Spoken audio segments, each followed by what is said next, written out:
Hi friends, நம்ம இந்த வீடியோவில் சிக்கன் தொக்கு தான் பார்க்க போகிறோம். வாங்க எப்படி செய்யலாம்னு பார்க்கலாம். ஃபஸ்ட்டு வந்து சிக்கன் எல்லாம் வாஷ் பண்ணி எடுத்து வச்சுருக்கேன். அதில் வந்து கொஞ்சமாக அரை ஸ்பூன் அளவுக்கு மஞ்சள்தூள், காரத்துக்கு அரை ஸ்பூன் அளவுக்கு மிளகாத்தூள், அப்புறம் கொஞ்சமாக அரை ஸ்பூன் அளவுக்கு தனியாத்தூள், இதுக்கு தேவையான அளவு சால்ட் தான் ஆட் பண்ணியிருக்கேன். அது கொஞ்சமாக சேர்த்துக்கோங்க. அப்புறம் கொஞ்சமாக தயிர், கெட்டியான தயிர் சேர்த்துக்கோங்க.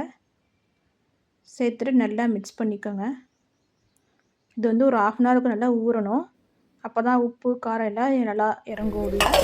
அதை ஊற வச்சிடலாம் மூடி வச்சு. இப்போ 1/2 மணி நேரம் அதை விட்டு ஊறட்டும். இப்போ வந்து ஒரு கடாயில் எண்ணெய் ஆட் பண்ணிவிட்டு, இப்போ அது 1/2 மணி நேரம் ஊறிடுச்சு. இதுக்கு இந்த ஸ்பைசஸ்லாம் ஆட் பண்ணிக்கலாம். பட்டை, கிராம்பு, சோம்பு, ஒரு பிரியாணி இலை சேர்த்துக்கலாம். சேர்த்துட்டு அது நல்லா பொரியட்டும். பொரிஞ்சதும் சின்ன வெங்காயம் சேர்த்துக்கோங்க. நான் கொஞ்சமாக தான் சிக்கன் செய்கிறேன். அதில் கொஞ்சமாக எடுத்திருக்கேன் வெங்காயம். அது நல்லா வதங்கட்டும். சின்ன வெங்காயம் போட்டால் தான் டேஸ்ட்டாக இருக்கும் நமக்கு. அது நல்லா வதங்கட்டும். இப்போ வந்து பழமாக ஒரு தக்காளியும் சேர்த்துக்கோங்க. இப்போ அதுக்கு முன்னாடி கொஞ்சமாக அரை ஸ்பூன் அளவுக்கு இஞ்சி பூண்டு பேஸ்ட் ஆட் பண்ணியிருக்கேன். அதையும் நல்லா வதக்கிக்கலாம். பச்சை வாசனை போடுறதுக்கு சிம்லேயே வச்சு நல்லா வதக்கிக்கோங்க. தேவைப்பட்டால் எண்ணெய் சேர்த்துக்கோங்க. இப்போ பழமாக தக்காளி கட் பண்ணி வச்சுருக்கேன். அதையும் இதோட நைஸாக கட் பண்ணி வச்சுருக்கிறத சேர்த்துக்கலாம். நல்லா தக்காளி வேகட்டும் நமக்கு. தேவைப்பட்டால் நீங்கள் வந்து சால்ட்டு பூந்து சேர்த்துக்கலாம். அப்போ தான் நமக்கு வந்து சீக்கிரம் வதங்கும். நான் கொஞ்சமாக சால்ட்டு உப்பு சேர்த்துட்டு அதையும் நல்லா வதக்கிக்கிறேன். நல்லா ஓரளவுக்கு நல்லா வதங்கிடுச்சு. இப்போ அந்த ஊற வச்ச சிக்கனை நம்ம வந்து சேர்த்துக்கலாம். சும்மா நான் வந்து 10 பீஸ் தான் சிக்கன் எடுத்திருக்கேன். ரொம்ப எடுக்கலை. தாராளமாக 2 பேர் சாப்பிட்லாம். இப்போ வந்து நல்லா வந்து சிக்கன் வந்து ஒரு 5 நிமிஷம் நல்லா ஃபுல்லே வச்சு நல்லா வதக்கிக்கோங்க. அதிலே பாதி வந்து நமக்கு வந்து வெந்துடும். இப்போ வந்து இதுக்குள்ள கொஞ்சமாக ஒரு அரை டம்ளர் அளவுக்கு தண்ணி சேர்த்துக்கலாம்.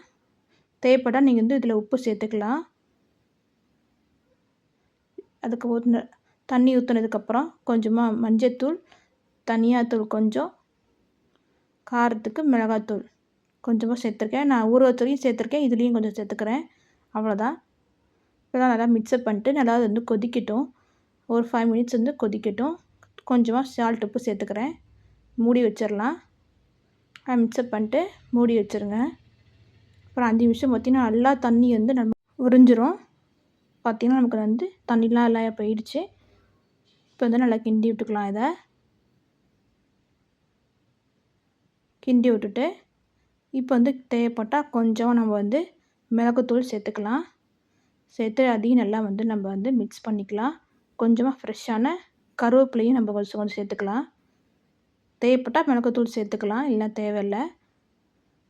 2 கருவேப்பிலை அதையும் சேர்த்துட்டு நல்லா வதக்கிக்கலாம்.